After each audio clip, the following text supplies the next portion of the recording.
하나님 감사합니다.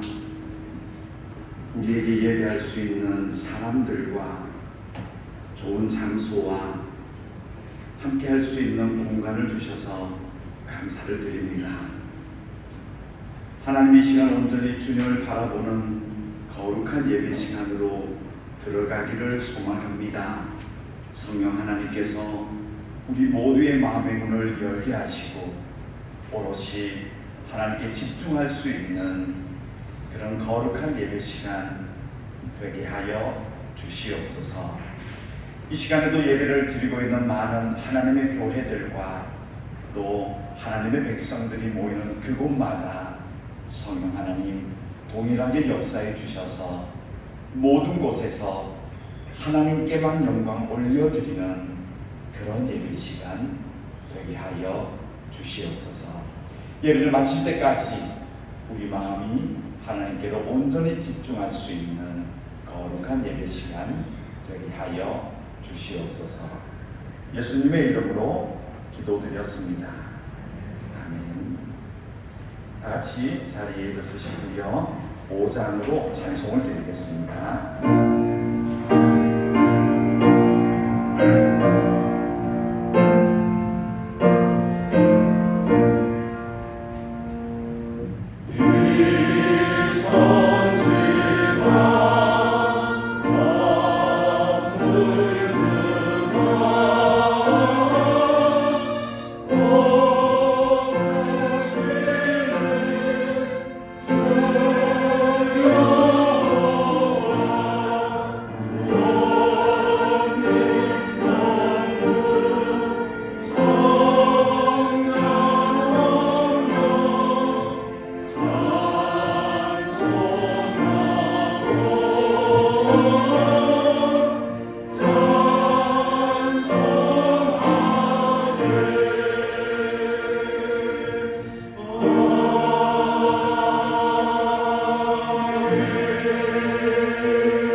오늘은 80번입니다.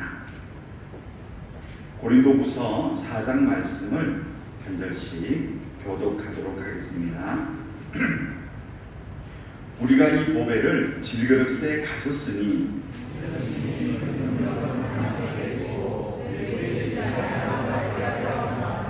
우리가 사방으로 우겨쌈을 당하여도 쌓이지 아니하며 박해를 받아도 버림받지 아니하며 우리가 항상 예수의 죽음을 몸에 짊어짐은 우리 살아있는 자가 항상 예수를 위하여 죽음에 넘겨짐은 또한 우리 죽을 육체에 나타내게 하려 합니다. 아멘. 사도신경으로 우리의 신앙 고백을 하나님 앞에 드리겠습니다. 전능하사 천지를 만드신 하나님 아버지를 내가 믿사오며 그 외아들 우리 주 예수 그리스도를 믿사오니 이는 성령으로 잉태하사 동정녀 마리아에게 나시고 본교 빌라도에게 고난을 받으사 십자가에 못 박혀 죽으시고 장사한 뒤 사흘 만에 죽은 자 가운데서 다시 살아나시며 하늘에 오르사 전능하신 하나님 우편에 앉아 계시다가 저리로서 산자와 죽은 자를 심판하러 오시리라.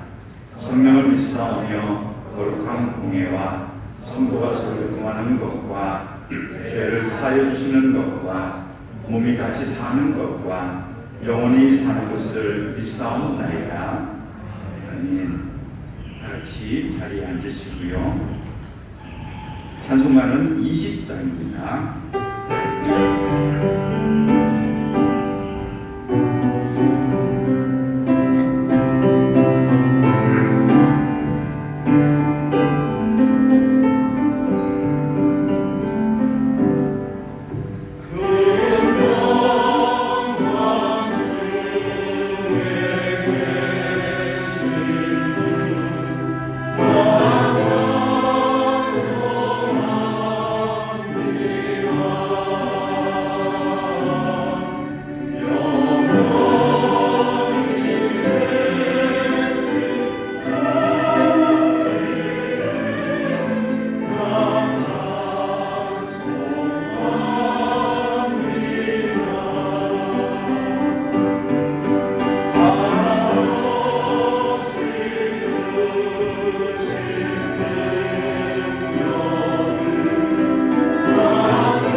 합심해서 기도할 제목은 주보에 있는데요.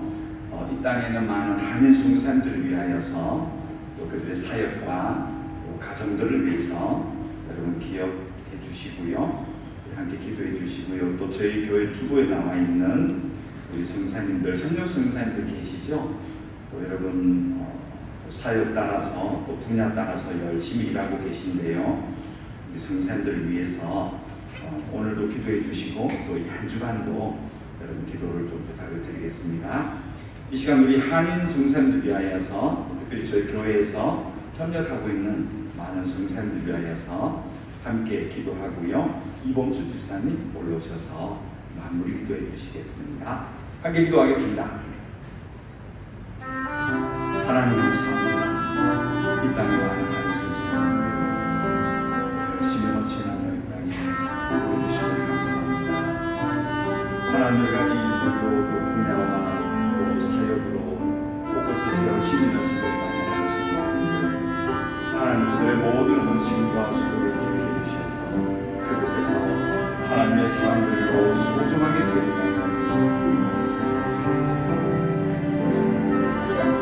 하나님의 식구와 성의를 담당합니다. 하나님의 최선을 다하시고 또 곳곳에서 하나님의 사람으로 세워져 갈 수 있는 성사님들 가슴들이 되어주기를 소원합니다. 하나님 땅에 살아가기에 부족함이 없도록 하나님 좋은 도명자들을 보내주셔서 함께 인도하여서 건축교회와 또 많은 인지사역자들과 함께 일을 감당할 수 있는 그 성사님들이 되기를 소원합니다. 또 저희 교회에 함께 협력하는 많은 성사님들 여러 분야에서 여러 지역에서 여러 대상들에게 도움을 전하는 성사들의 사역입니다. 하나님 그 사역을 기쁘게 받아주시고 그곳에서 많은 목표를 내줄 수 있는 귀한 성사들의 사역들을 보여주기를 부탁드리겠습니다. 필요한 것들 주님의 아시오니 하나님의 은혜로 고마우시고 부족함이 없도록 하나님을 채워주시옵소서. 그래서 마음껏 주님을 선포하고 마음껏 주님을 나타낼 수 있는 우리 성사들의 사역지가 되기를 부탁드리겠습니다. 하나님의 권능을 지켜주시고 이 땅에 하나님의 가정들로 우리에게 든든히 선전하게 하시고 진짜로 많은 자들에게 도움이 될 수 있는 믿음의 가정들로 주께서 사용해 주시기를 부탁드리겠습니다.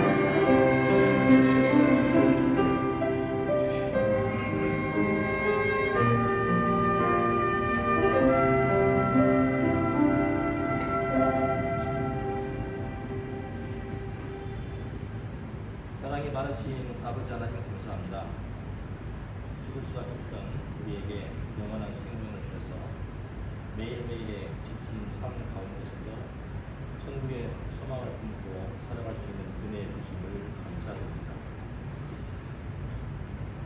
지난 한 주 동안에도 주님의 품 안에 저희들을 품어주시고 세상의 유혹에 속절없이 넘어져도 절망치 않고 다시 일어나게 하셔서 오늘처럼 주님의 몸된 제단 앞에 드리게 하신 또한 감사드립니다. 이 시간 한인 선교사님들의 사역과 가정을 위하여 기도합니다. 주어진 사명을 감당하기 위해 어려운 환경에서도 복음을 전할 때에 건강을 지켜주시옵고 또 외롭지 않게 하여 주시며 당장 눈에 보이는 열매가 없을지라도 결코 실망하거나 포기하지 않도록 힘주시고 능력을 주시옵소서. 주의 복음을 전할 때 선교를 반대하는 악한 영들이 있습니다. 이 영들을 물리쳐 주시고 이 땅의 모든 영혼들의 마음의 문을 활짝 열어서 예수 그리스도를 구주로 영접하는 놀라운 역사가 선교사님들이 밟는 모든 땅들마다 일어나게 하여 주시옵소서. 아버지 하나님, 길고 긴 어둠의 시간을 지나서 이제 드디어 코로나 바이러스가 끝나가고 있음에 감사를 드립니다. 그리고 저희들이 아직도 선교할 수 있는 이 땅에 살아 있음에 감사드립니다. 간절히 바라보는 코로나를 지나 빠르게 변화하는 선교 환경에 당황하지 않고 두려워하지 않으며 어려운 현실을 믿음의 눈으로 바라볼 수 있는 용기와 지혜를 허락하여 주시옵소서. 특별히 선교사님께서 베트남에 첫 발을 내딛었던 그 시간, 이 땅의 영혼들을 향했던 뜨거운 열정이 다시 살아날 수 있도록 성령님께서 함께하여 주시옵소서. 아버지 하나님, 재정적인 문제뿐만이 아니라 비자 문제나 자녀 교육에 관한 여러 가지 해결해야 할 일들이 우리들의 가슴을 너무나 무겁게 하고 있습니다. 아버지께서는 이미 선교사님들의 처지와 형편을 다 아시오니 지혜를 주시고 또 돕는 손길을 보내주셔서 이러한 어려운 문제들로 인해서 선교 사역이 결코 방해가 되지 않도록 인도하여 주시옵소서. 장지식 목사님 말씀에 성령님의 능력을 전입해 주시는 것과 시원성가대의 찬양이 하늘에 상달되기를 바라오며 예수님 이름으로 기도합나이다. 아멘.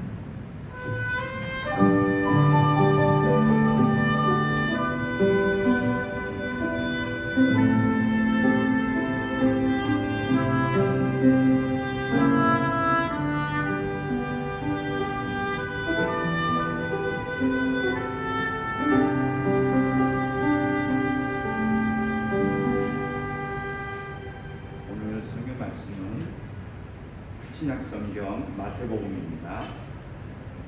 마태복음 7장 21절입니다.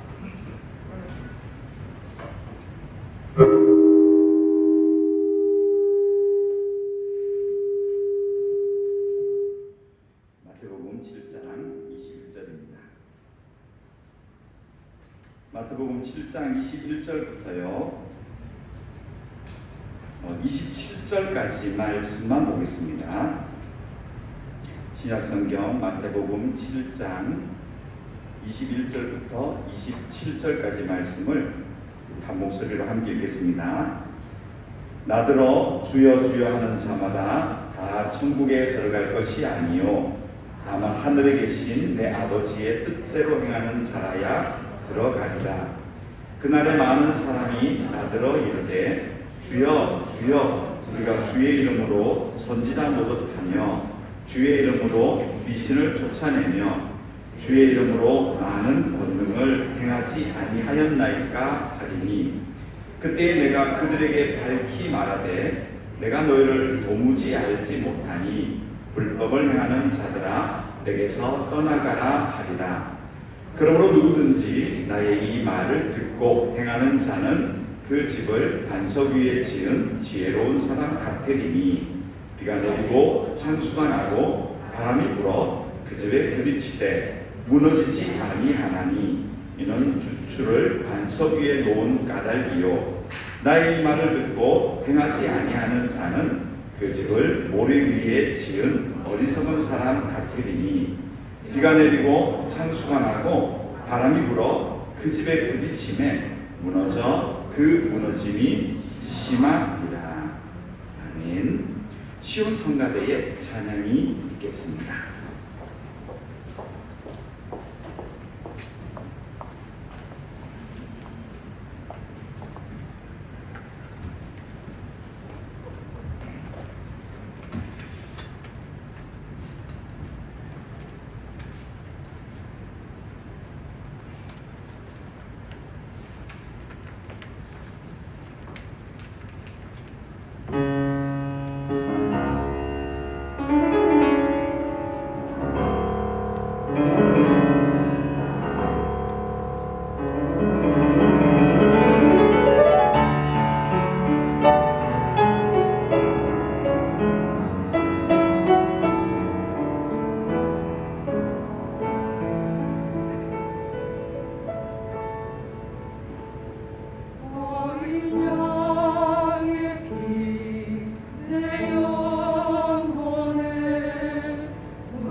기도드리겠습니다.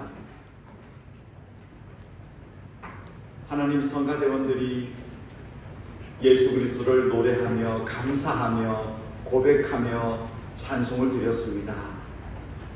사랑하는 대원들의 세상 삶 속에서도 늘 예수의 이름을 따라 살아갈 수 있는 그런 삶들이 되어지기를 간절히 소망합니다. 이 시간 하나님 말씀을 함께 선포합니다. 성령 하나님께서 우리의 눈을 열어주셔서 하나님 나라의 놀라운 복들을 깨달아 알아갈 수 있는 그러한 시간으로 인도하여 주시옵소서. 예수님의 이름으로 기도드렸습니다. 아멘.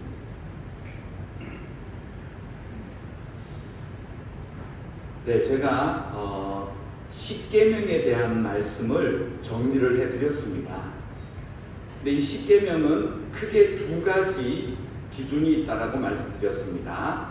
수직적인 삶을 얘기합니다.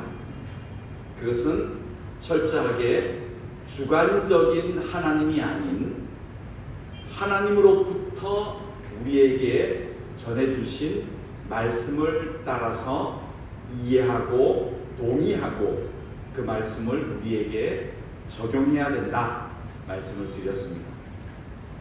또 하나는 수평적인 삶입니다.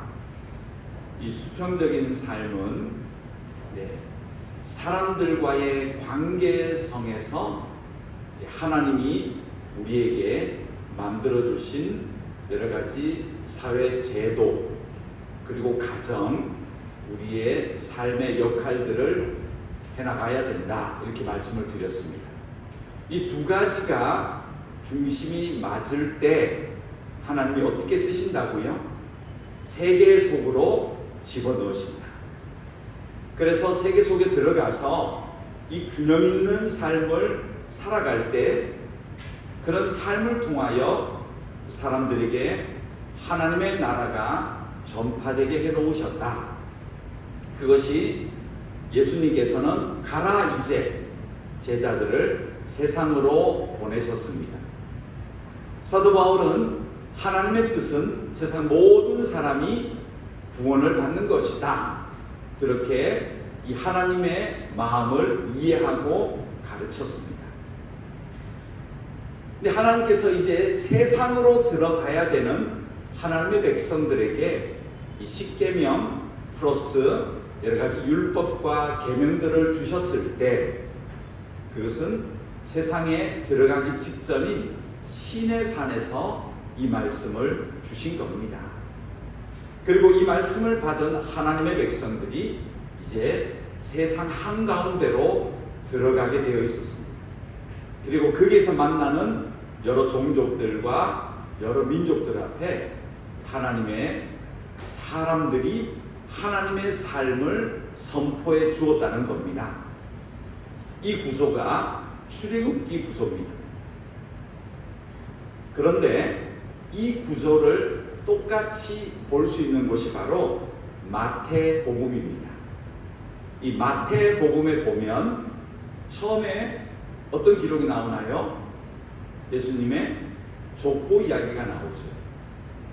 그리고 예수님의 탄생 이야기가 나옵니다. 우리가 아는 성탄절.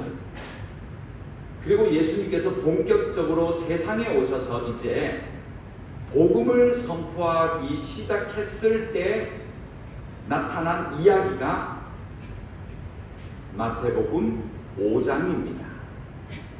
자, 여러분 잘 아시죠? 무슨 내용이 있습니까? 마태복음 5장에 산상복음, 산상수훈 이렇게 얘기하는 팔복 이야기, 오른편을 맞으면 왼편도 되고 겉옷 속옷 이야기, 기도 이야기, 구제 이야기, 또 남을 미워하는 이야기, 또 여러 가지 이야기들이 사실은 마태복음 5장부터 시작이 되는데요. 이 구조가 놀랍습니다.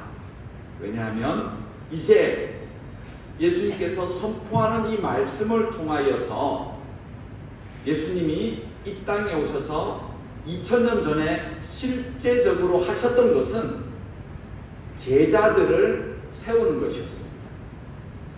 그리고 이 3년 동안 예수님이 공생의 3년 동안 우리는 여러 가지 이적, 여러 가지 어떤 그런 현상들, 또 죽은 사람을 살린다든지 이런 여러 가지 일들을 예수님이 하신 것을 우리는 알고 있습니다. 근데 우리가 쉽게 이 3년의 과정을 놓쳐버리는 중요한 이유 중에 하나가 뭐냐면 어떤 초자연적인 이적과 기적 같은 현상들에 우리가 마음이 많이 빼앗겨 있어요.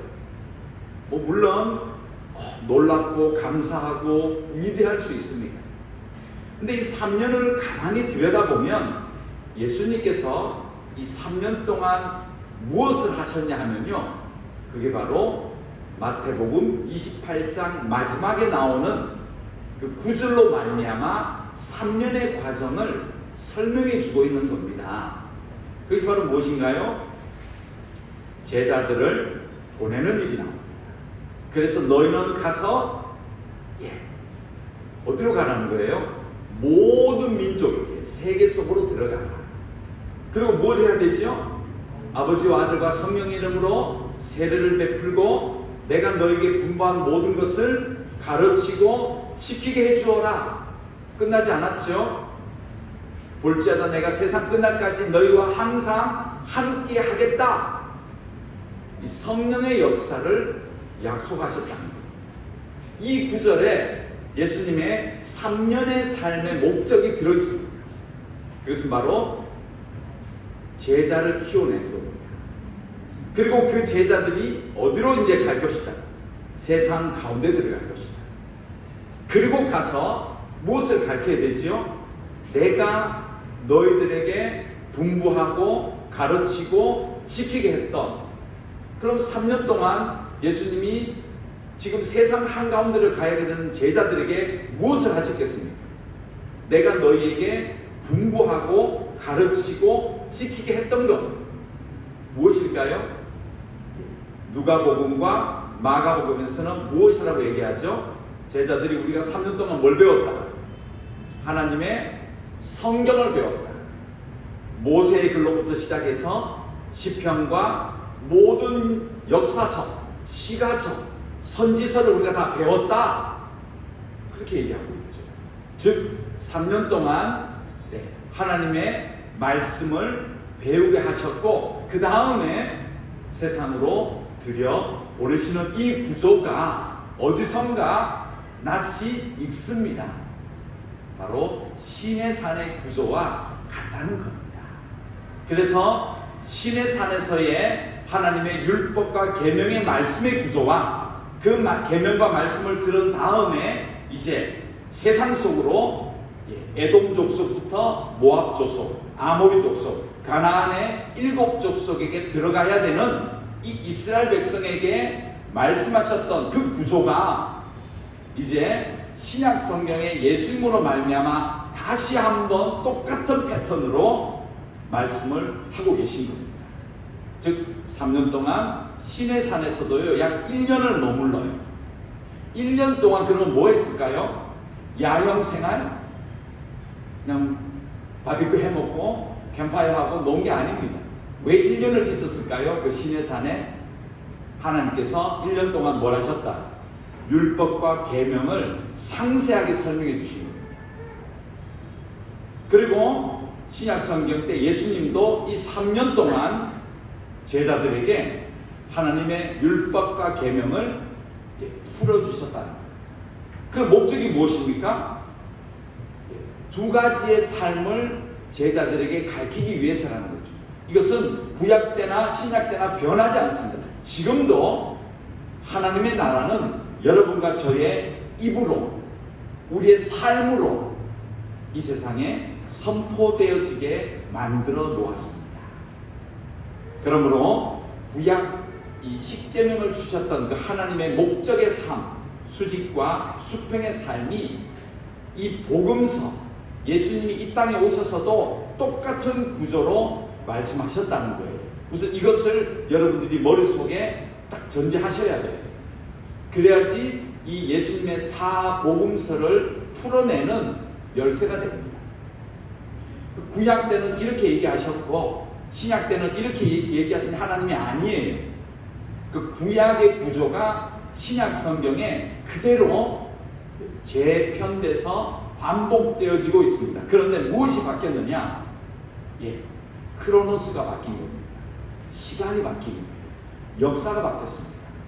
그래서 새로운 세대, 새로운 역사에 걸맞게 예수님이 이 모든 구약의 구조를 다시금 설명해 주셨다.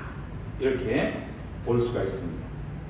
자, 그러면 이 조건으로 오늘 우리 성경을 한번 보려고 하는데요. 처음에 하나님께서 4계명을 통해서 이스라엘 백성들에게 무엇을 강조하셨나요?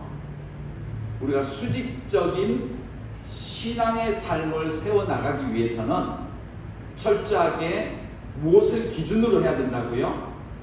사람이 생각하고 만들어낸 하나님을 섬기지 마라. 어떤 명분도, 어떤 이유도, 어떤 마음도 하나님을 만들어내는데 사용하지 말아라. 철저하게 하나님이 계시하시고 말씀하신 것을 우리 삶의 기준으로 삼아라. 이게 4계명이잖아요. 1부터 4계명.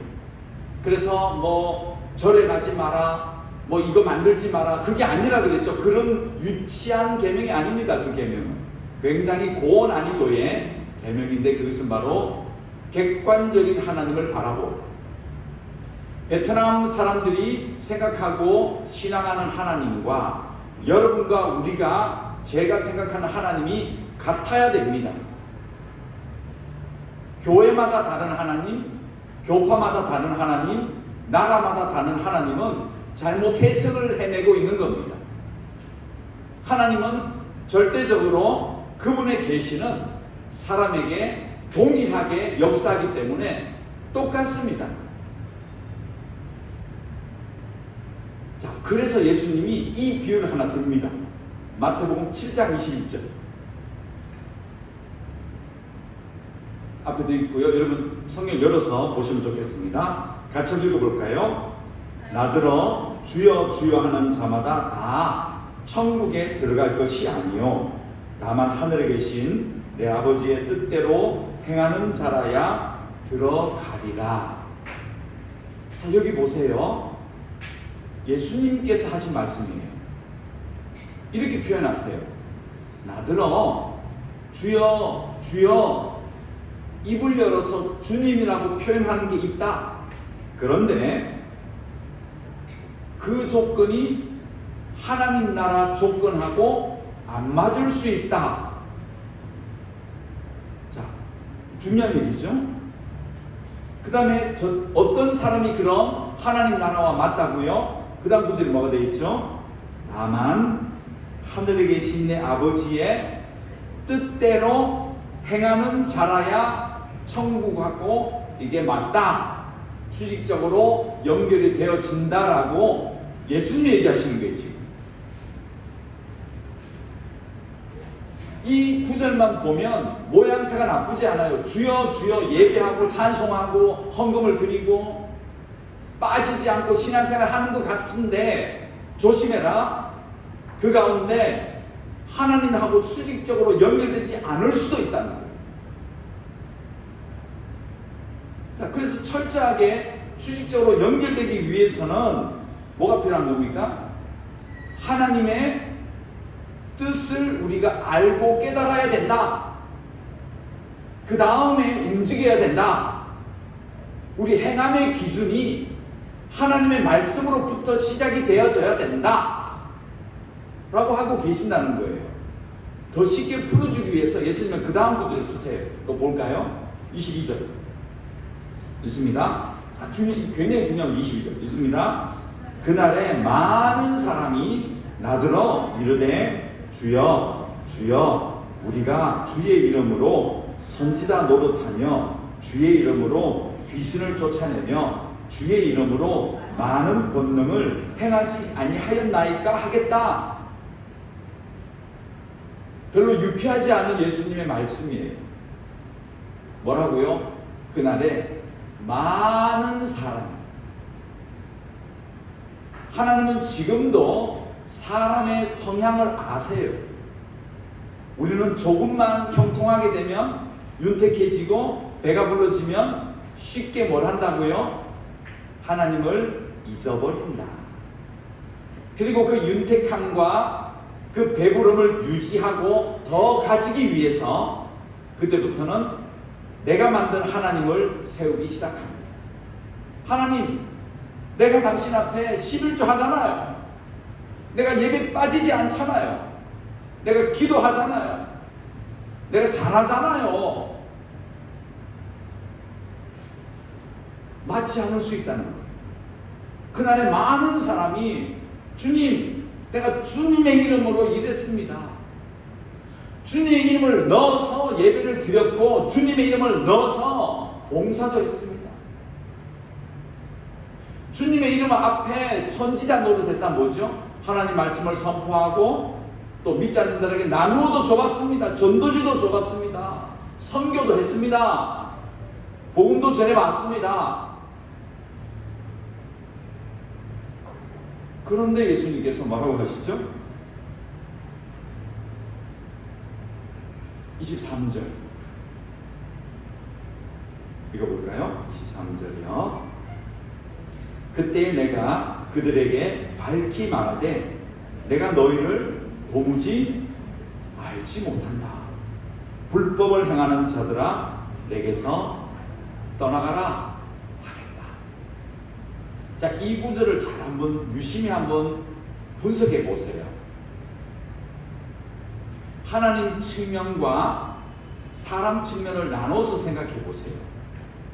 지금 사람들은 다른 신을 섬긴 게 아닙니다.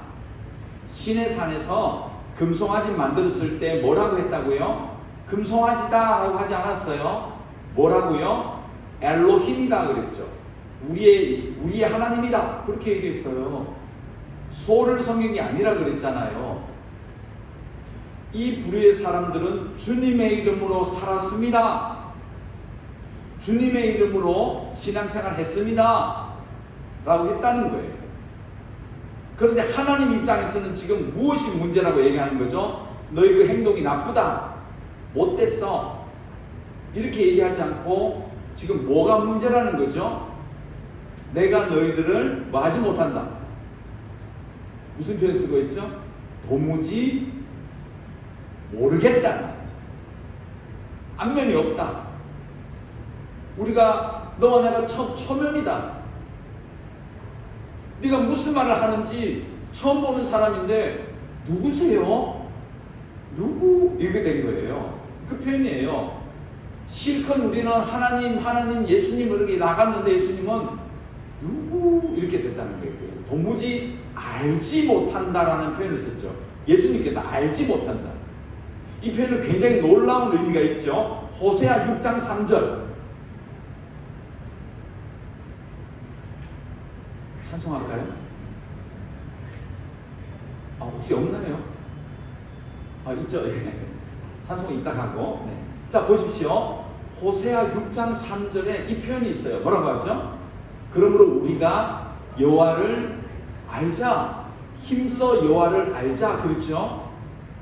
이 호세 때 이스라엘 사람들이 타락을 합니다. 얼마나 타락하고 나쁘게 됐는지 그 다음 구절 4장 6절, 호세아 4장 6절에 분석이 있어요. 한번 읽어볼까요? 내 백성이 지식이 없으므로 망하는도다. 내가 지식을 버렸으니 나도 너를 버려 내 제사장이 되지 못하게 할 것이요. 여러분 잘 생각해 보세요. 어디요? 출애굽기 19장 뭐라고 했죠? 시내산에서 너희가 내 말을 잘 듣고 세상 속에 살아가면 너희가 뭐가 된다? 거룩한 백성이 되고 거룩한 나이에 뭐가 된다 했죠? 제사장이 되리라 했잖아요. 기억나십니까? 이 구절이? 이게 여기 와서 그대로 나오잖아. 제사장이 되지 못하는 이유는 뭡니까? 출애굽기를 딱 가져와 보면 뭐 했을 때 제사장이 그럼 못 된다? 너희가 내 말을 안 듣고 안 행했다. 그러면 제사장이 못 돼. 보십시오. 너희가 지식을 버렸다. 세상에 살아가면서 멍청해졌다가 아니에요. 나름대로 세상 속에서 약삭 빠르게 판단하고 여러가지 세상을 잘 사는 것 같은데 너희들이 무엇을 버렸다는 거예요? 하나님의 말씀의 지식을 갖다 버렸다. 열심히 살아가는 것 같은데, 똑똑한 것 같은데, 그래서 하나님은 너는 내 지식을 버렸어. 지식을 버렸으므로 내 제사장이 못돼. 이제 세상 사람들이 너희처럼 그렇게 약삭 빠르게 살아가는 거고 아주 부하게 살아가는 것 같지만 세상 사람들에게는 영향력이 없어. 하나님이 이렇게 진단하신 거예요. 그 진단 내용을 그 다음 볼까요? 네가 네 하나님의 뭘 잊었다는 거야. 나오잖아요. 율법을 잊었다. 나도 너를, 내 자녀들을 잊어버리겠다. 이 지식을 갖다 버리고 하나님의 제사장이 되지 못하는 세상 속의 삶, 무엇이 문제가 됐다는 겁니까? 하나님 진단했을 때 출애굽기에 있었던 그 약속을 뭘 갖다 버렸습니까? 너희가 내 언약, 내 말을 잘 듣고 그대로 행하면 제사장이 되겠다. 세상 속에서 너희들이 지금 제사장이 못됐어. 반대로 생각해보면 무슨 일이 났던 거죠? 너희들이 내 율법의 말씀의 기준을 삼지 않고 나름대로 판단하고 생각하고 이거다, 이것이 선이야, 이것이 신앙이지, 이게 하나님이야, 이게 좋은 모습의 삶이지 라고 했던 것들이 사실은 나하고 상관이 없는 지식들이다. 그 전에 올라가 주세요. 네, 그래서 어떻게 하자는 거예요? 다시금 뭐 하자? 이제 하나님께로 돌아가야 된다. 세상 속에 우리가 전쟁 때문에 고아가 되고 전쟁 때문에 포로가 되어서 이 먼 곳까지 이방 땅에 잡혀왔지만 하나님께서 우리가 다시 한번 하나님께 쓰임받기 위해서는 뭐 해야 된다는 겁니까? 우리 지식을 갖다 버리고 하나님의 율법에 다시 말씀으로 다시금 연결하자. 우리가 지식을 가지자. 그렇게 얘기해야 되는데 호세아가 어떻게 얘기하죠? 우리가 힘써 여호와를 뭐 하자? 알자 그러잖아요. 예수님이 뭘 표현했다고요? 도무지 내가 너희를 알지 못하겠다. 그러니까 예수님은 지금 이 얘기를 하시는 거예요. 구약 얘기를 하시는 거예요. 이 산상복음을 얘기하시면서 모든 게 제가 그랬잖아요. 구약 이야기를 예수님이 다시 풀고 있다고. 이 구조로 되어 있습니다. 이 예수님의 한마디 한마디 비유 하나하나가요 사실은 구약의 사건들이 다 연결이 되어 있습니다. 이거 보십시오. 제가 말씀드렸죠. 여호와를 알자 했을 때 이 알자는 야다라는 히브리어예요. 야다. 뜻이 뭐라고요? 어린아이들이 없죠? 이게 부부 관계를 얘기합니다. 동침하다는 얘기가 있어요. 근데 단순히 어떤 그런 동침 정도가 아니고요. 여기서 의미하는 것은 알다는 뭐죠? 완전히 서로를 다 서로 연결하고 알자. 인격적인 교제, 전인격적으로 다 이해하고 저 사람의 모든 것들을 서로 교통하고 이해하는 인격적인 상호 관계를 의미하는 단어가 야다. 이것을 구약 성경에서는 동침하다, 부관계를 맺다. 그리고 한글 성경에서는 알다 그렇게 얘기하고 있습니다.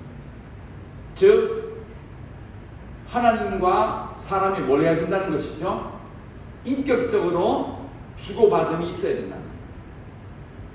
그래서 하나님의 의도를 따라서 행하여야지 하나님은 의도하시는데 인격적으로 교제하지 않으면 내가 주관적으로 하나님을 세워놓고 주관적으로 판단하여서 이것이 바른 길이야, 이런 삶이 신앙의 길이지 한다는 거예요.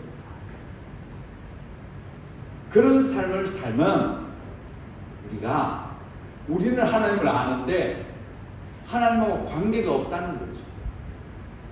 자, 예수님이 이 이야기를 하고 싶으셔서, 이 구약 얘기를 하고 싶으셔서 도무지 내가 너희를 알지 못한다. 자, 이야기는 뭡니까? 내가 원하는 삶을 너희들이 알고 따르고 수직적으로 그런 삶을 살아야 된다 라고 얘기하시는 겁니다. 자, 그러면 예수님께서 비유를 또 드세요. 놀라운 비유가 있는데요. 이 비유는요, 민수기 7장 3절을 한번 보세요. 자, 이 성경에요, 여러분 이런 구절이 나와요. 한번 읽어볼까요? 그들이 여호와께 드린 헌물은 덮개 있는 수레 6대와 소 12마리이니 지휘관 2사람의 수레가 하나씩이요 주의관 1사람의 소가 2마리씩이라 그것들을 장막 앞에 드린지라. 이게 뭐 소 얘기, 수레 얘기는 어딘지 잘 모르시겠죠? 이건 너무 기니까 여기 넘어가고, 여기서 나오는 단어 하나가 중요합니다. 이 단어가 뭐가 나오냐면 여호와께 드린 헌물 있죠? 이게 히브리어로 코르반입니다. 코르반. 한글 성경에는 고르반 이렇게 번역했습니다. 코르반을 고르반이라는 성경 구절이에요. 고르반. 즉 제가 여러분 앞에서 저는 이 물컵을 더 이상 물컵이 아닙니다. 이것은 제가 하나님께 드린 헌물입니다. 이 순간 이 물컵은 여러분들이 감히 손대면 안 돼요. 물컵이 아니야 이제 더 이상. 내가 뭐라고 명명해버렸죠? 하나님께 바칩니다. 고르반입니다. 이렇게 제가 얘기했어요. 그러면 나중에 이것을 정리하시는 분 벌벌 떨면서 잘못 손댔다 큰일 날 수가 있어요. 하나님 거예요 이제. 이게 고르반이라는 뜻이에요. 이걸 이해하세요. 자, 그 다음에 마가복음 7장 6절을 이제 엽니다. 이 성경을 찾는 게 좋습니다. 여러분 찾으십시오. 마가복음 7장. 이 성경은 좀 길고요. 중요해서 꼭 찾으셔야 돼요.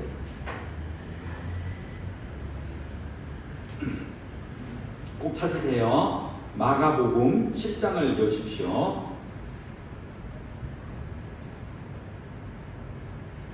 네. 여기서 1절 먼저 보세요. 1절은 여기 없습니다. 네. 자, 누구에게 이 말씀을 하시는지 보세요. 누구 나오죠? 바리새인들과 서기관 몇 사람이 예수님에게 왔죠. 그래서 이 바리새인들과 서기관들에게 예수님이 대답하시는 거예요. 대답하시고 바리새인과 서기관들의 무엇이 잘못되었는지를 지적하시는 내용이 6절부터예요. 자, 읽습니다. 6절. 이르시되 이사야가 너희 외식하는 자에 대하여 잘 예언하였도다. 기록하여서, 이게 이사야 성경입니다. 뭐라고 하죠? 이 백성이 입술로는 나를 공경하되 마음은 내게서 멀도다. 7절이요. 사람의 계명으로 교훈을 삼아 가르치니 나를 헛되이 경배하는도다. 자, 이렇게 보십시오. 뭐라고 하나 나오죠? 이 백성이 입술로는 하나님을 공경합니다. 나의 주 하나님 찬송합니다. 기도합니다. 이렇게 한다는 거예요. 근데 속으로는 뭐죠? 마음은 없어요. 그리고 하나님의 말씀을 어떻게 풀이하냐 하면 7절 보세요. 이게 하나님이 말씀하신 계명으로 풀지 않았다. 그러면 계명은 계명인데 무엇으로 해석합니까? 사람의 계명으로 교훈을 삼아서 가르친다. 그리고 나를 헛되이 경배했다. 자, 이사야 시대 사람들의 잘못을 어떻게 지적했냐 하면 모양은 하나님이에요. 모양은 예배도 드리고 절기도 지키고 십계명도 지켜야 돼요. 이러면서 겉모양은 지키는 것 같았어요. 그런데 이사야가 말하기를 속은 다른 의도가 있더라. 겉은 예배를 드리고 있는데 예배의 목적이 하나님을 찬양하고 인정하는 헌신이 아니고 그 예배를 통해서 내가 무엇을 얻어낼 수 있을까? 아주 잘 풀려지는 어떤 일을 내가 어떤 좀 복을 받지 않을까? 이런 의도로 나왔다는 거예요. 그래서 예배를 나왔지만 그 계명은 사실은 자기를 위해서 그 계명을 써먹고 있다. 그래서 이사야는 하나님의 계명 그리지 않고 무슨 단어를 쓰고 있죠? 사람의 계명으로 교훈을 삼아서 자기 목적을 이루어갔다. 겉은 신앙생활 우리가 주여 주여 하지만은 속으로는 무엇이 목적이라는 거죠? 자기의 욕심을 채워나가는 목적으로 하나님의 계명, 하나님의 말씀을 인위적으로 풀어버렸다. 예수님이 하신 얘기예요 지금. 그 다음 보십시오. 8절 보십시오. 이제 예수님이 풀어주세요. 뭐라고 하죠? 앞에 있습니다. 너희가 하나님의 계명은 뭐 했다? 버려버리고 사람의 전통을 지켰다. 근데 겉모양은 아직도 이 십계명을 그대로 지켰어요. 그런데 너희들이 겉은 십계명 같이 보이지만 인위적으로 해석했고 너희들 유리한 쪽으로 해석해서 하나님을 통하여서 너희 목적을 이루어갔어. 예수님이 진단하시는 거예요. 그 다음 9절 보세요. 또 이르시되 너희가 너희 전통을 지키려고 하나님의 계명을 잘 저버리는도다. 하나님의 계명을 아예 송두린 채 무시하지 않았어요. 하나님 계명 중요하다. 십계명을 지킵니다. 안식. 자, 금요일 밤부터 일하면 안 돼. 내일은 안식일이니까 우리가 밥도 하지 마. 길도 걸어가지 마. 라고 하면서 뭔가 잘 지키는 것 같은데 사실은 그 계명 지키는 거 아니야. 이렇게 예수님이 판단해 버리고 계시는 거죠. 예를 들어서 9절, 10절입니다. 같이 읽어볼까요? 모세는 네 부모를 공경하라 하고 또 아버지나 어머니를 모욕하는 자는 죽임을 당하리라 하였거늘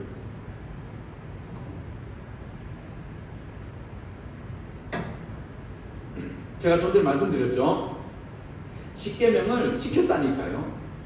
겉은 신앙생활 하는 것처럼 이스라엘 백성이 살았다니까요. 그러면서 이 부모를 공경하라 몇 계명입니까? 5번째 계명이잖아요. 5계명이에요. 그것도 수평적인 인간의 삶, 수평적인 신앙생활의 가장 중요한 스타트가 5계명, 네 부모를 공경하라. 자, 이 부모를 공경하라는 어떤 의미가 있다고 제가 말씀드렸습니까? 단순히 부모에게 효도하는 정도가 아니고 하나님이 지금도 이 세상을 운영하시는 이 사회 구조가 세대와 세대가 연결되어지고 지금 현 세대는 윗세대들을 존경하고 인정하고 우리는 다음 세대를 위하여 준비하여 주고 또 존중해 주고 그래서 기본적으로 인간의 역사는 세대의 역사입니다. 그 가운데 하나님 백성이 이 하나님의 세대를 주관하시는 섭리를 기억하고 그 세대의 가장 기본적인 이 세대 간의 어떤 역할들을 잘 해야 된다 이렇게 제가 풀어드렸잖아요. 근데 보세요. 십계명 모세는 네 부모를 공경하라. 그래서 너희들이 그걸 지키는 걸 안다. 그런데 이렇게 지키더라. 예수님이 뭐라고 하죠? 11절 보세요. 그런데 이걸 어떻게 바꿔 먹는지를 한번 보십시오. 예수님이 정말 분석을 기가 막히게 하신 거예요. 자, 이렇게 얘기하죠. 너희는 이르되 사람이 아버지에게나 어머니에게나 말하기를 뭐라고 하죠? 네 부모를 공경하라 했다는 거예요. 그런데 뭐라고 하죠? 내가 드려 유익하게 할 것이 고르반 나오죠. 고르반. 곧 하나님께 드림이 되었다고 하기만 하면 그만이다. 자, 우리 부모가 지금 집에 예를 든 거예요. 어떤 예쁜 컵도 없고 뭐 물을 마실 게 없어요. 예를 들어. 그럼 제가 이걸 갖고 있다면 당연히 어떻게 될까요? 아버지, 어머니 이거 쓰세요. 너무 불편하시잖아요. 드려야 되잖아요. 근데 이게 은근히 비싼 거예요. 예를 들어 금으로 만들었다고 생각해요. 내가 정말 돈 엄청나게 주고 옥션에서 샀어요. 그러면 이거를 부모에게 주고 싶은데 아까운 거예요. 아까울 수 있잖아요. 부모 자식 간에도 돈 때문에 겁나게 싸우잖아요. 맞죠? 그러면 내가 뭐라고 하죠? 안 주고 싶어. 우리 엄마 아빠는 그냥 알아서 하지. 뭐 내가 자식이니까 율법에 뭐라고 하죠? 네 부모를 공경해. 네 부모를 도와야 돼. 주기 싫은데 이거 어때? 아버지 어머니 제가 이걸 골반했습니다. 뭐죠? 드리고 싶지만 필요하신 것 같아서 드리고 싶지만 내가 뭐 해버렸다는 거예요? 내가 하나님께 바쳤습니다. 골반 해버렸습니다. 어머니 아버지. 그 부모 입장에서는 참 필요한데 그래? 뭐 하나님 드렸으니까 뭐 잘했다. 그럼 이걸 못 쓰고 나는 영원히 내가 하나님께 드렸다고 하면서 내가 가지고 있는 거예요. 그러면 이걸 지킨 거예요. 이건 예지만 성경이 그 얘기하는 거예요. 예수님이 그 얘기 하시는 거예요. 너희들이 십계명 지킨다고 지킨 거 안다. 네 부모를 공경해라. 공경하면서 정말 필요할 때 정말 자기 것을 들여서 부모를 공경하고 그때 결정적으로 자기 욕심이 딱 생겼어요. 그러면 그 욕심을 채워나가기 위해서 뭘 써먹었다는 거예요. 민수기 7장 3절에 있는 고르반이라는 이 개념을 딱 갖고 와서 이거 하나님께 드렸습니다. 하나님께 드린 것은요 누구도 간섭할 수 없고 누구도 손을 댈 수 없고 변경할 수 없고 누구도 감히 내 것이라고 주장할 수 없는 것입니다. 고르반했습니다. 그 요절을 갖고 왔다는 거예요. 그래서 이 10계명의 이 요절을 지키기 위해서 다른 계명을 자기가 끄집어내서 정당하게 하나님, 부모님 내가 이 계명을 갖고 이 계명 때문에 못 드리겠네요. 죄송합니다. 그러면서 자기의 재산, 자기의 것을 챙겨나가면서 근데 그 챙긴 욕심을 무엇으로 지금 도배하고 있다는, 무엇을 위장하고 있다는 것이죠. 하나님 말씀이 그렇잖아요 라고서 이걸 덮었다는 거예요. 여러분 오늘 이 말씀 굉장히 두렵게 들으셔야 돼요. 이게 얼마나 주관적인 하나님에 대한 해석이 위험한지를 예수님이 정확하게 찍어주시는데 한번 보십시오. 자, 그래서 12, 13절 한번 보십시오. 9절에 자기 아버지나 어머니에게 다시 아무것도 하여 드리기를 허락지 아니하였다. 이 못된 짓 한다고요. 못된 짓. 네, 그죠? 이 재앙을 지금 지적하시는 거잖아요. 자, 13절요. 너희가 전한 전통으로 하나님의 말씀을 폐했다 이거. 하나님의 말씀을 이용해 먹었다. 네 욕심을 위해서. 또 얘기하시죠. 또 이 같은 일을 많이 행했다. 조금 전에 마태복음에서 뭐라고 한다고요? 그날에 많은 사람이 와서 예수님이 뭐 하죠? 내가 주님의 이름으로 계명도 지키고 선지자 노릇을 하고 권능도 베풀고 귀신도 쫓아냈습니다. 웃기는 소리 하지 마라. 내가 도무지 너를 알지 못한다. 네가 하나님의 말씀을 지켰다고? 너를 위해서 이용했잖아. 너의 욕심을 충족해 나가는 일에 하나님 말씀 들여다 썼잖아. 예수님이 지금 바리새인과 서기관들의 죄를 지적할 때 이걸 지적하는 거예요. 마태복음 23장 33절 이렇게 얘기하세요. 읽어볼까요? 뱀들아, 독사의 새끼들아, 너희가 어떻게 지옥의 판결을 피하겠느냐? 조금 전에 이 고르반을 가지고 하나님께 드린 거니까 이거는 누구도 손 못 대지. 내가 얼마나 하나님께 드렸는데 이러면서 자기 욕심을 채려간 그 사람들에게 예수님이 얘기하시는 거예요. 뱀들이다.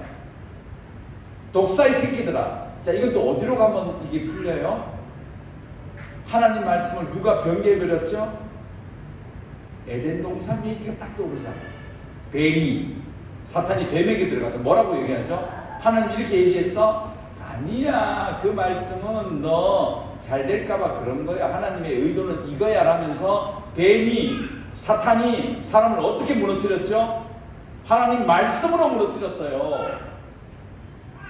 다른 걸 제시하면서 야, 이게 하나님보다 더 위대한 거 이거 믿어. 그런가? 그게 아니었다고요. 에덴 동산에서는 무슨 일이 났죠? 하나님 말씀으로 하나님을 이 사람들을 무너뜨려 버렸어요. 무엇으로 바꾸어서요? 너에게 유익한 너의 욕심을 너의 어떤 하고 싶은 것을 채워나가는데 하나님 말씀 이렇게 해석해봐. 그게 에덴 동산에서 사람이 넘어졌던 이유였습니다. 그래서 이 비유에는 그냥 예수님이 화가 나가지고 이놈 시키다 그런 표현이 아니에요. 그냥 화를 막 주체 못하셔가지고 막 단어를 쓰신 게 아니에요. 이 구절은 이미 구약 성경을 그대로 지금 해석해 주시는 거예요. 결국 사람이 범죄, 죄는 마치 하나님이 없고 다른 것을 따라가고 엉뚱한 신을 섬기는 게 우상 숭배 같고 다른 하나님 말고 다른 것들이 더 좋아가지고 간 게 무슨 죄 같아요? 아닙니다. 정말 하나님이 위험하다고 생각하는 죄는 주관적인 하나님을 자꾸 만들어내는 거예요. 이게 우리가 십계명에서 제가 말씀드렸잖아요. 신의 산에서 금송아지 이야기 말씀드렸잖아요. 엘로힘이었다고, 소가 아니었다고. 자기들을 인도해줄, 평안히 인도해줄, 세상 가운데 평안을 가져다줄 그 신을 소가 아니고 엘로힘이 하나님이었다니까요. 똑같은 구조예요. 똑같은 구조. 자기 재산을 지키고 자기 것을 더 가지고 싶을 때 하나님 말씀을 끄집어내가지고 하나님께 드렸으면 내 거지 뭐 남 안 줘도 돼. 그렇게 고르반 하면서 입에 고르반 하나님 말씀을 가져왔지만 사실은 뭡니까? 속에는 뭐다? 인간의 욕망, 교훈을 채워나가는 게 아니냐. 예수님이 딱 지적하신 거예요. 그리고 그 모양새는 바로 옛날 에덴 동산에서 사람이 범죄했을 때 똑같은 일이 아니냐. 이게 예수님이 지금 계속 죄를 지적해 보시죠.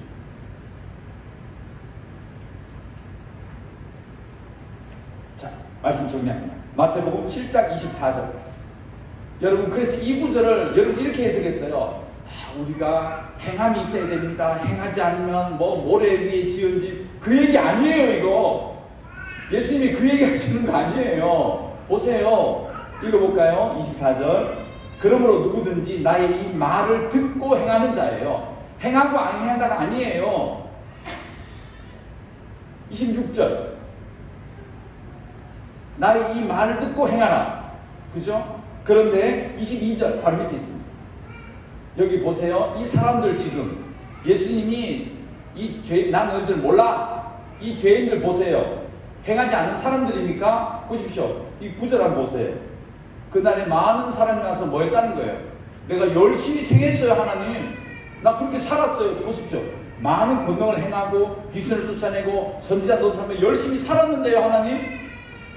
그래서 이 구절은요, 행하고 안 행하고 아니에요. 행하되, 다시 올라가 주세요. 24절. 뭐라고요? 내 말을 듣고 행하라는 거예요. 이게 어디 있는 구절이죠? 출애굽기 19장에 있었잖아요. 세계가 다 내게 속하지 않았느냐? 너희는 내 말을 잘 듣고 내 언약을 지키면 너희가 제사장 나라가 되고 거룩한 내 백성이 될 거야. 이 말씀이 지금 그대로 예수님이 떠오고 계시잖아요. 너희가 그냥 행하지 마. 너 욕심을 지키기 위해서 하나님을 알지도 못하는, 하나님과 연결되지 않은 그런 하나님 만들어서 그렇게 움직이지 마. 욕망을 채워나가는데 하나님을 사용하지 말어. 딱 정의하시면서 항상 하나님 말씀을 듣고 그 다음 움직이는 자는 어떤 일을 만나도 흔들림 없이, 왜? 하나님의 의도를 알았으니까, 하나님의 뜻을 알았으니까, 하나님에 대한 지식이 있으니까, 하나님에 대한 지혜가 있으니까 어떤 일 앞에서도 흔들리지 않는 삶, 수직적인 삶, 내 백성의 삶, 하나님 나라 백성의 삶, 거룩한 나라의 삶, 그 삶으로 말미암아 온 세계 사람들이 그리스도의 영광을 본다. 이게 우리에게 요구하는 삶입니다. 사랑하는 여러분, 여러분은 지금 어떤 하나님을 신앙하십니까? 혹은 많이 움직이는 것 같지만, 무엇인가 하고 있는 것 같지만 여러분만의 외침일 수가 있습니다. 고르반, 기억하십시오. 나도 내 삶의 어떤 명분을 만들기 위해서 하나님 말씀을 이리 갖다 쓰고 저리 갖다 쓰고, 우리 가정을 위해서, 잘 되는 가정을 위해서 이렇게도 해보고 저렇게도 해보고, 그런 삶은 아닌지 철저하게 내 말을 잘 듣고 하나님 말씀을 듣고 움직이는, 행하는, 그러므로 하나님과 인격적인 관계를 늘 유지하면서 그 다음에 우리에게 주어진 삶의 현장으로 가는 삶, 이것이 과거에도 그랬고 예수님 때도 그랬고 지금도 하나님께서 여러분과 저에게 원하시는 믿음의 삶입니다. 여러분 한번 돌아보시고 하나님의 말씀의 기준으로 다시금 돌아가셔서 그 다음에 삶을 이어나가실 그런 여러분과 제가 되어지기를 간절히 소원합니다. 기도하겠습니다.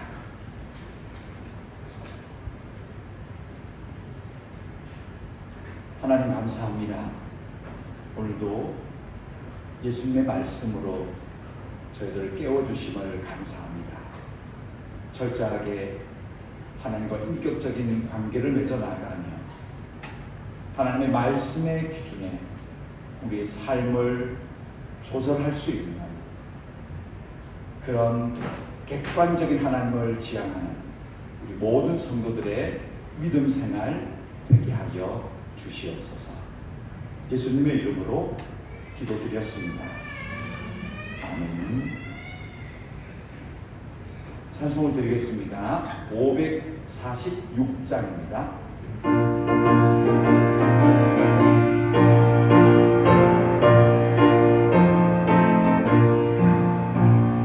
주님 약속하신 말씀 위에서 영원토록 주를 찬송하리라.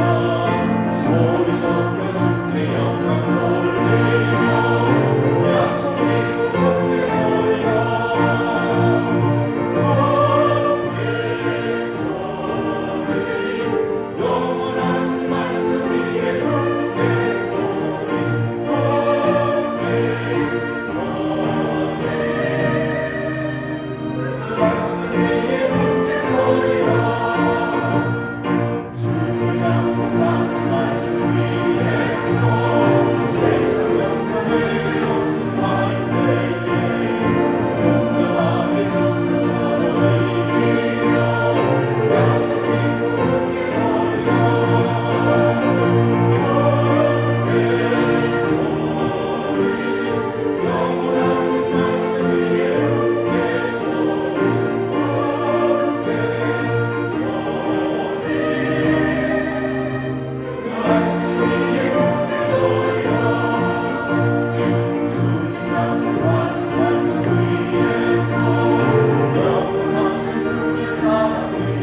물질을 드려 하나님에게 마음을 표현하였습니다. 제목들 따라, 간구들 따라, 또 감사 따라 하나님이 응답해 주시되 우리가 살아가는 이 세상에서 더 많이 하나님을 알아갈 수 있는 복된 손들이 되게 하여 주시옵소서. 하나님, 이 땅을 살아가기 위해서 물질이 얼마나 민감하고 때로는 어렵게 우리에게 다가오는지 잘 알고 있습니다. 물질로 말미암아 교만해지거나 거만해지거나 또는 물질 때문에 하나님을 원망하는 자리에 내려가지 아니하도록 모든 개인들, 가정들마다 하나님이 부족함이 없는 하나님의 은혜로 채워 주시옵소서. 또한 이 땅에 살아갑니다. 사업을 하고 직장을 다니고 학업을 하고 사역을 하고 있는 우리 많은 성도들, 무엇을 하든지 하나님의 사람으로 그렇게 거룩하게 쓰임받을 수 있는 베트남 땅의 삶들이 되게 하여 주시옵소서. 세상으로 돌아갑니다. 하나님, 누구를 만나든지 어떤 곳에 가든지 오늘 말씀을 기억하고 하나님의 말씀을 듣고 행할 수 있는 우리 모든 사랑하는 믿음의 식구들의 한 주간의 삶이 되게 하여 주시옵소서. 예수님의 이름으로 기도드렸습니다. 아멘. 지금은 우리 주 예수 그리스도의 은혜와 하나님의 그 크신 사랑하심과 우리 속에 항상 함께 하시며 나의 아버지 그렇게 고백하게 해주시는 성령 하나님의 감화 감동 충만케 하심, 세상에 나와 하나님의 거룩한 백성으로 이 땅을 살아가고자 하는 이 자리에 모인 하나님의 백성들 머리 위에 지금부터 영원토록 함께 있을지어다. 아멘.